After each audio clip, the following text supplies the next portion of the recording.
I'd like to introduce our keynote speaker, Rich Mironov. He's been in the industry for many years. Those of you that have known him are probably looking forward to hearing him talk, and those of you that haven't heard him talk will be looking forward to his next presentation. Great. Thanks, Rich. Thank you.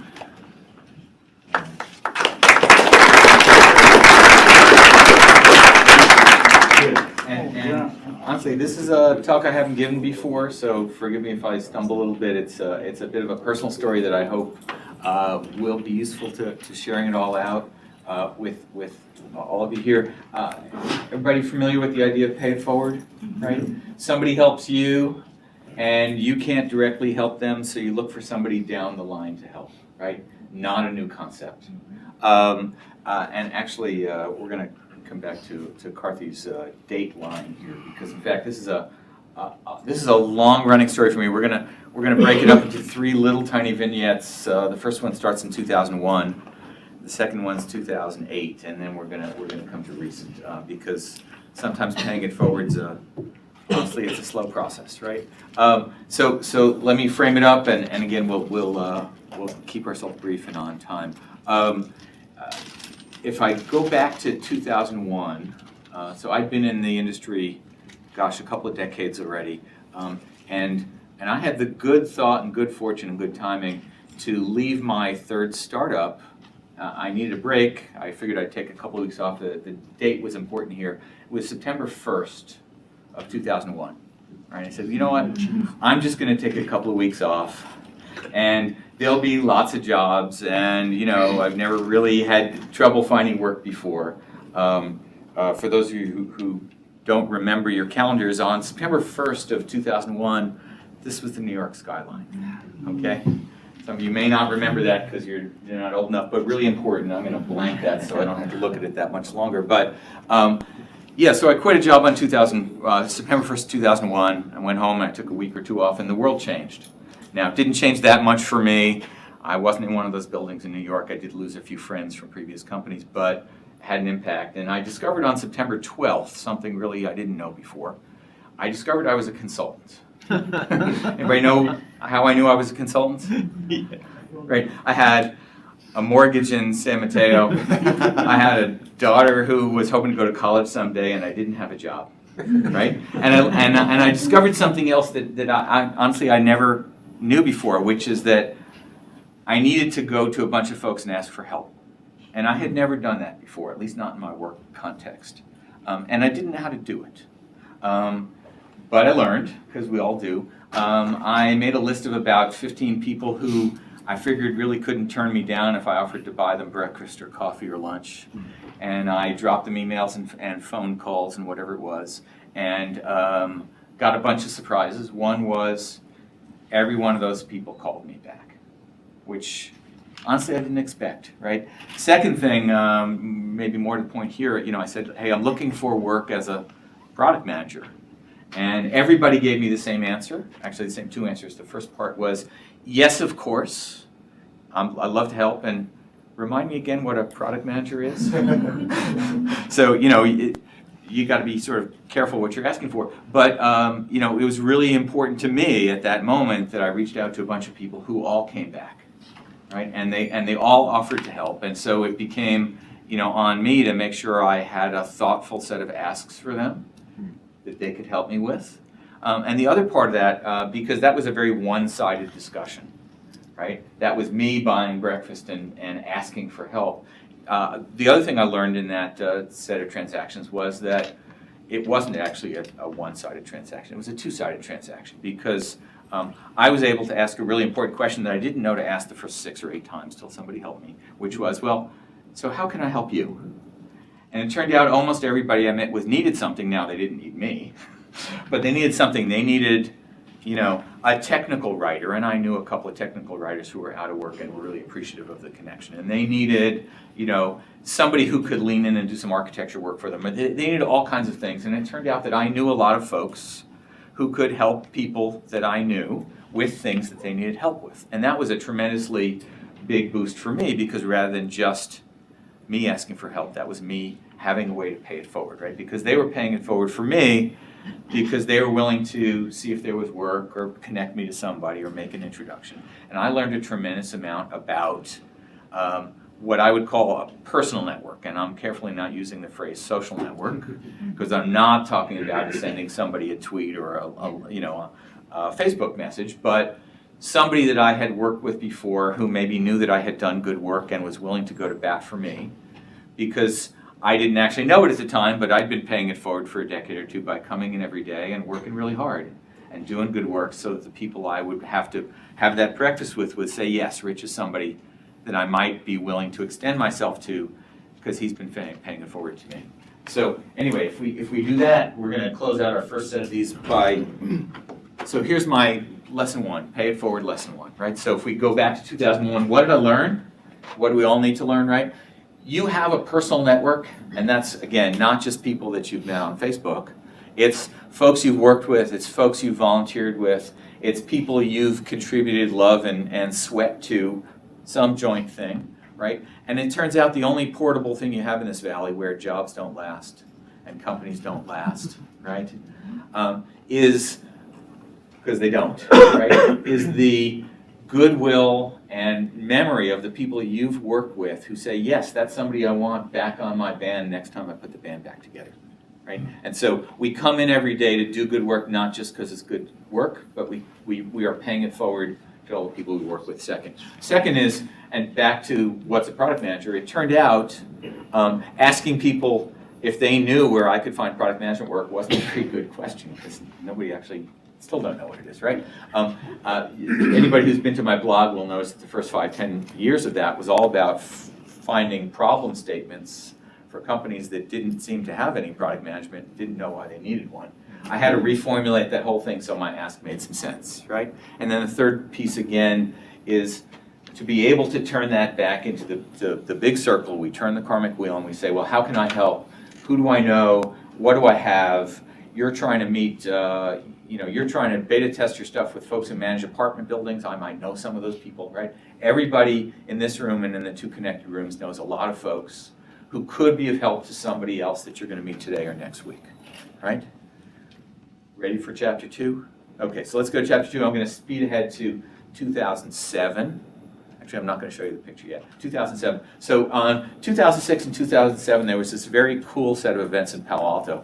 I went to the 2007 one. It was called Bar Camp. And in fact, Brendan Wilson, is he in the room? He's in the He's in the other room, okay. He was one of the organizers of Bar Camp, which was this big unconference for developers. And the year I went, 2007, there were, I don't know, 11 or 1,200 people meeting all up and down University Avenue in all kinds of conference rooms that the startups had made available on a Saturday, and they had this huge wall, and anyway, it's very cool. And I felt very unincluded, because nobody in my tribe was there. Right, and I came back to my then business partners, Luke Holman, who's a great inspiration to me every day, and Scott Gilbert, who's now at Salesforce. And I said, hey, these folks didn't include us, and we should have our own thing, and blah, blah, blah, blah. And Luke said, hey, you want an event, you better throw one, right? And turned out to be just me, which was a challenge, right? Because I'm just me. But I got on the phone and I called up a bunch of folks, and I had two kinds of asks here, and we're gonna see the first one in a sec. I reached out to a bunch of people who mostly were in positions that they had a budget at their company and they headed up some product management group, and they could write a check for $500 because I knew we were going to need to buy sandwiches and T-shirts, right? And I knew that I was going to have to ask this of people who really weren't going to expect much out of it because nobody had done a product camp before, right? So here's the shirt. Anybody have this shirt? Anybody at this 2008 product camp? Okay, right. Thank you. And more importantly, there were a bunch of companies here, many of which don't exist anymore, right? But I went to Christina Noren, who was running Splunk's product management team at that point, and said, hey, Christina, I need $500. I'll make it up to you some other way. I'll give you some free consulting. I'll help, whatever it is. But I need $500 for this thing because we want to throw this event, right? And Nils Davis, I think, was one of the folks at Accept. I don't know if he's around, but Rally's been acquired by CA. You know, a lot of these companies don't exist. SVPMA still does, right? Yahoo still does. The woman I was consulting to at Yahoo for a while, right? Under some name, right? But the woman I was doing some work for at Yahoo signed this piece of paper that let us use the facilities on a Saturday because I asked. She paid it forward to everybody in this room because honestly, Yahoo didn't know or care, but they weren't using the cafeteria on Saturday, and we cleaned up nicely, right? And so, you know, the first product camp, and who knew it was going to be something that would happen again, a tremendous number of volunteers and a tremendous number of people who stepped up and said, we're going to pay it forward because this is something important, because we're going to get a bunch of people together who are, over time, going to network and teach and learn and help each other and find jobs and do career counseling or marriage counseling or whatever it is, right? We're going to meet people, and it's going to be important, and so we're all paying it forward. Here's a couple of pictures. I'm not sure you can even see these. So the top left, so that's the blue tape that we used to do the schedule on the wall in the Yahoo cafeteria. Real photo. And that's Nancy Frischberg, who did an innovation games thing, product box, right? She showed up with all this stuff, and we put pieces together. It was a lot of fun, right? And who knew it was a thing? 200 product camps later in 45 cities, and we now have Mind the Product and the Product Tank, and we've got Dan Olson's Lean Product Meetup, and we've got SC Moati doing her Products That Count, and we've got groups all over the world who've said, well, this is good, we can meet people, we can learn, we can teach. And they're all local driven, volunteer driven, they're not mine, right? And we're all paying it forward every time, because what we do is we get all of you in the room and good things happen, right? Okay, last bit, because we got one more sequence. Oh, I have some takeaways, right? So, Product Camp. It's all about volunteers. You heard it already. Everybody here is doing it for love, not for money, right?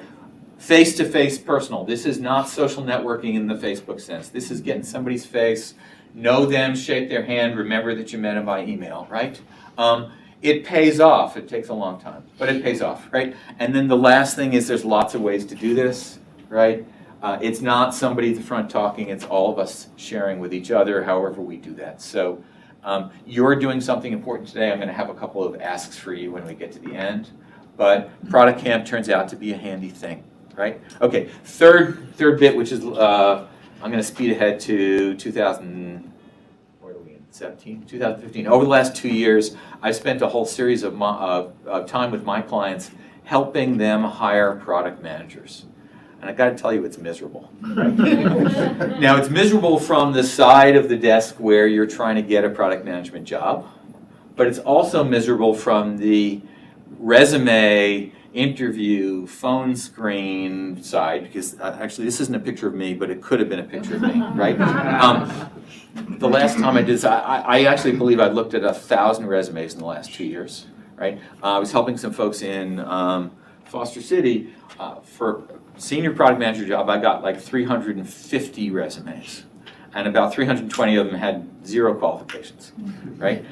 What that meant was that it was really hard for somebody on the applicant side to get through the noise, right? Because they all wanted to explain to me why the thing they had done wasn't really exactly product management, but it was close, right? And I was being bombarded with random stuff. It looked like somebody wrote a bot that takes every possible resume and submits it to every possible job in the world, right?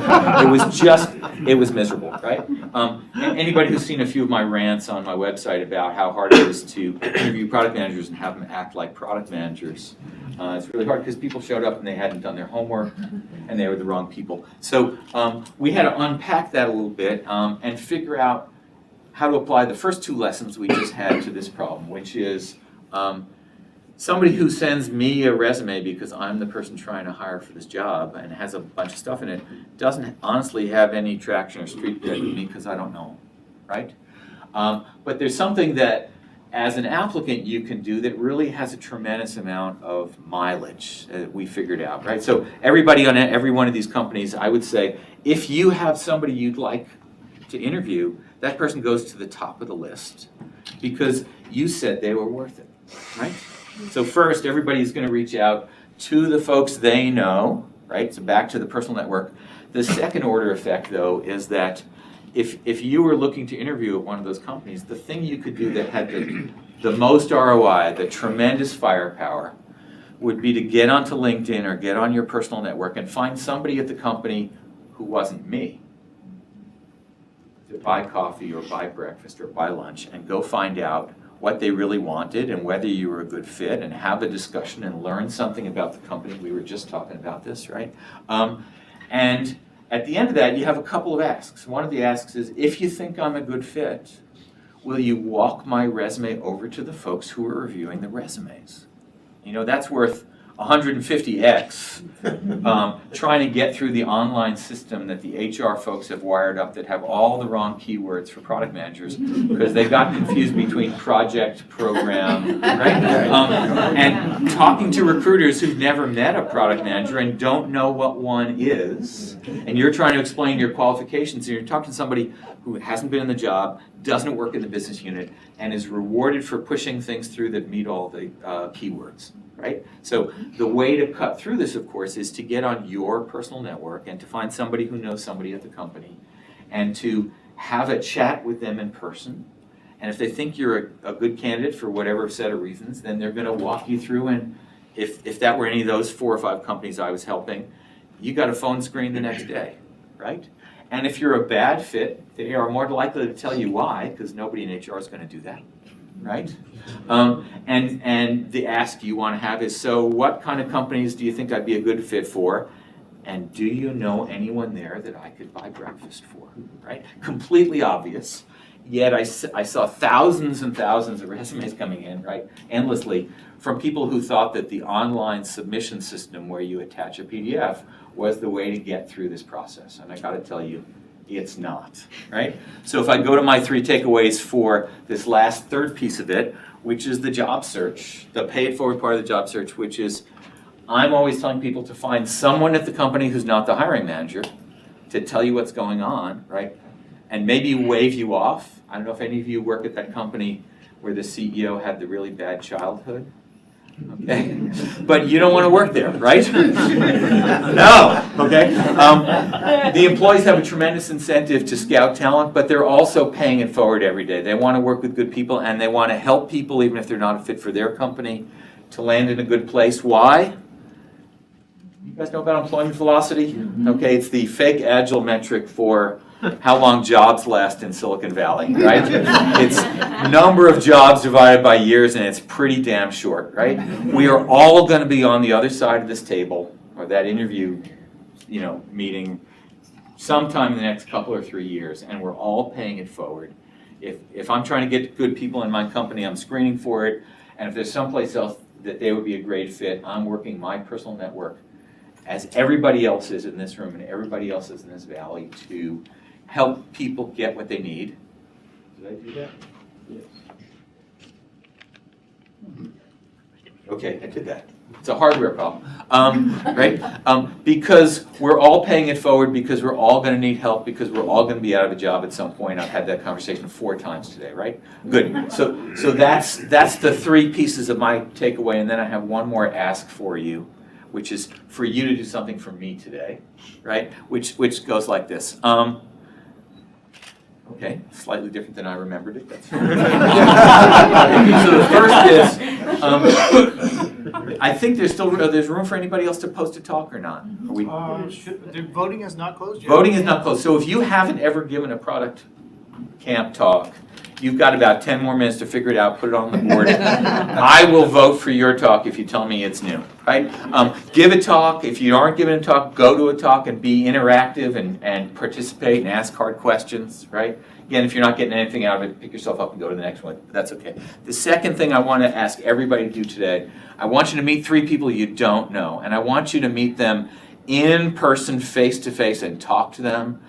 Shake their hands if you're into shaking hands, whatever it is. Introduce yourself to people that you don't know, because next week or next year or next decade, it's going to turn out that one of you is going to be able to help another of you some other way, and we don't know what that's going to be, right? And the third thing is, I really want you to practice today asking this question, which for me is the only important question in this discussion. How can I help, right? Do I know someone that you need to hire? Do I have a skill? Have I done this thing before and I have the secret answer? Do I have a template? Do I know how to coach soccer kids and your team needs one, right? There's an infinite number of ways that we can help each other, and we never find out until we ask the question, right? And so I'd encourage everybody to ask the pay it forward question, the personal networking question that says, if I can't help you today, here's how to find me later, right? Because if we go back to Carthy's little chart there, by the way, the thing that scared me about the chart was, see, I remember 2001, which was at the bottom. And I remember 2008, which wasn't quite at the bottom, right? I remember 1985, there was a tech downturn in 1985. If anybody was here remembering it, I was. There was a tech downturn in 1992, if anybody remembers that. Okay. If you do the math from 85 to 92 to 2001 to 2008, you get about 7 years, and I think we're overdue. Right? So it's great that we're at the top, right? Optimism. That we're at the top, but it means that maybe not next week and maybe not next year, but there's going to be another trough here, right? And people in this room are going to need help from other people in this room. And I feel like we all have the obligation to do a little paying it forward now so that we know who those people in the room are and we're ready to help and we ask the right question. Good. I think that's all I've got.